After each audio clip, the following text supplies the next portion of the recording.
थांब माझ्या बाळा, थांब माझ्या सोन्या, थांब थांब जरा. मड बसवलं त्या मास्तराचं. माझ्या लेकराला एवढं मारायचं. माझं पोरग म्हणजे जनावर वाटलं का काय त्याला? हिचं एक आपलं काहीतरी. अगं त्या मास्तराला कशा पैशिव्या देतीस? हा, आपलं कार्टातलं आगाऊ आहे. अख्ख्या गावाला कळ लावण्यात पटाईत एक नंबरच ती. समधी पोरं कळगुटीत असतात.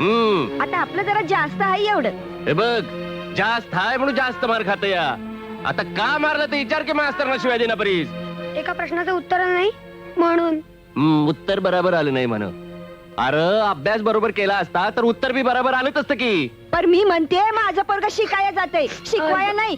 मास्तरला समजा येत असेल हो, पण लेकराला कसं येईल? काळीच वडलं मेल्याचं. माझं पोरग चुकलं तर त्याला शिकवायचं का मारायचं गुरागत? काकू, उत्तर चुकलं म्हणून मारलं नाही, मग मुलींच्या वेण्या बांधल्या म्हणून मारलो.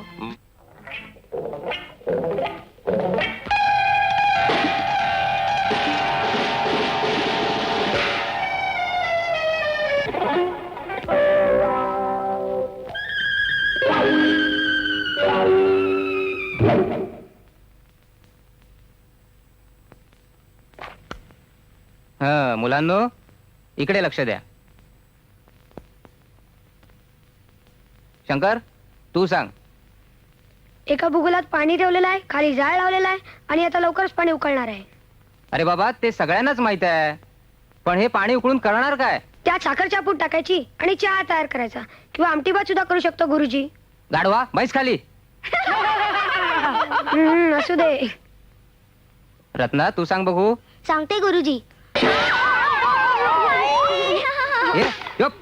शांत राहा. कोणी केलं हे?